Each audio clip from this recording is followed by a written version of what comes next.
Mate, I don't know what you have to do. I'm just, kind of running out of ideas with this whole reaching out business. I think I might get into porn, Only show fans, people what mate. they're missing. OnlyFans. Easy money. Here's a story for you. So I was chatting to my colleague at work, and she was saying that her friends, distant friends now, they're a couple, and they use OnlyFans for doing a lot of like sex shows to their subscribers. It's mad, eh? And I was like, isn't that weird for you? She's like, I'd never watched their stuff, and she doesn't really speak to them there. Do they show their face though? Some people don't. I don't know. I never asked. I never. This is just what I've heard. I haven't seen any. I don't know. But it makes you think, if you can post anonymously and it's never going to come back to you, like if your background's very neutral, you don't have any birthmarks or tattoos, any weird shit that could identify, why not? Why not, Dan? I got a lot of love to give. What can I say? I'm sure you have a lot more other things to give, Dan. You could have like a special, for your subscribers, for the loyal and dedicated viewers. Well, the thing is, we know that some of these viewers who are those dedicated fans are in the older category. Oh, so it might give them a heart attack. Oh, this guy. Or they're male. At the end of the day, then, as long as you're getting paid, I don't think it matters. Get paid to get laid. I can actually see you doing it, though. I wouldn't want to see you do it. I'm just saying I could. No, yeah. Yeah. We don't want to see that. Well, that turned a corner. Yeah, how did we get from that subject to OnlyFans? From Morissette to private sex videos. Okay, while we're talking about that subject, seeing as you've already brought it up, is there anything else you want to ask me, Dan? Or anything that anyone could possibly want to know? Because we've already pretty much gone there. I don't know. I feel like we should do a poll and ask people for questions for the next podcast. Oh, God. And then we can address these questions. So, guys, if you have any questions for me or Shay... Oh, God. Nothing is off topic. Anything. Ask anything you want, and we'll either answer it or we won't answer it. Well, nothing's off topic now. I thought there was, I'm an open book. So anything goes. This is an honest and open discussion. Yeah, nothing to hide. So do leave your questions in the comments below, and we'll see what we can do. We're just talking. Two blokes talking. Yeah. So Philippines. Yes. When are you thinking, if a pandemic aside, what's your ideal time to go back, and what would you want to do? Oh, Nick's plane out of here. Like, seriously. Also, soon then. Yeah, I mean, also the price as well, I guess. Flights are going to go up ridiculous. I feel like I know ahead of time, maybe if I can get in maybe 2 weeks notice at the latest, then I'll probably go that soon. Yeah, I wish I could do that. I'm a bit annoyed because I was supposed to be traveling to Iceland in April, and that's probably going to be cancelled. Even if we get out of lockdown, sort of March time, they're saying that the current rules are if you travel into Iceland, you've got to take a test on arrival.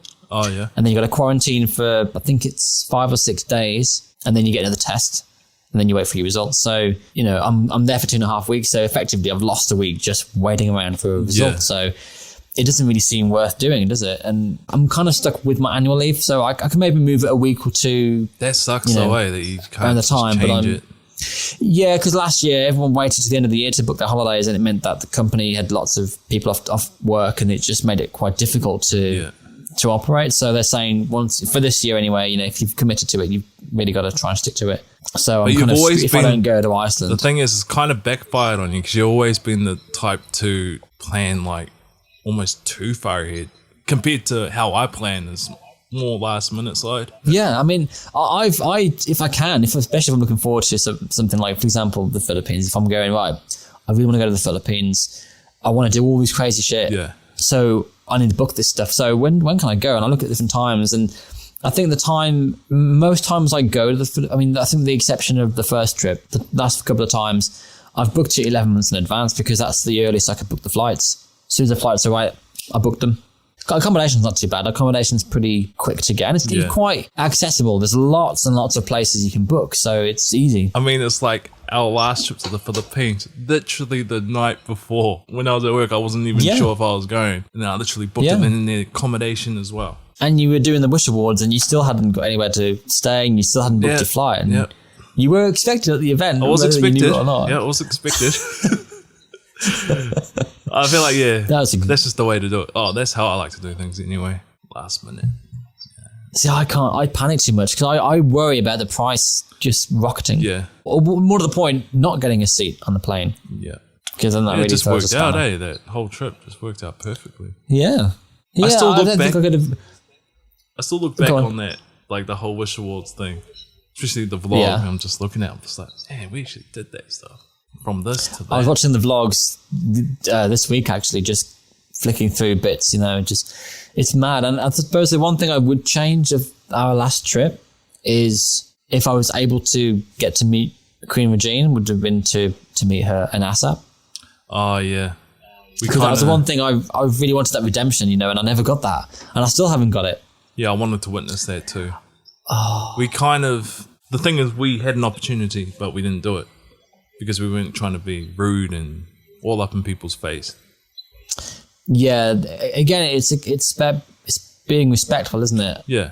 And I worry sometimes that people might see us as shoving cameras in faces. I still feel guilty just going up to people with the camera. But there is no other way you can really do that unless you plan an event. That's the thing. It's not just approaching them; it's approaching them with a camera. Because with vloggers, we have to capture these sorts of things. These are like the important parts of what we do. Yeah. So it's either you do it or you don't. If it's not on camera, it didn't happen. Yeah. Yeah. But now that I'm thinking back, maybe we should have just done it and then been looked at as rude or whatever. At least we would have had that. Would have done it. We should have climbed up on stage during the recording section, televised. Actually, they would probably re-recorded it, wouldn't they? Because they redid Regine's song, I think, twice, because I think maybe her voice broke a little bit, I think, during the last chorus or something. I remember that, yeah. So they retook that. So they probably just re-recorded it. I didn't realise they did that, I thought it was just, one hit. Yeah. I guess they can, if they try, they'll try to do it as one take if they can, I suppose.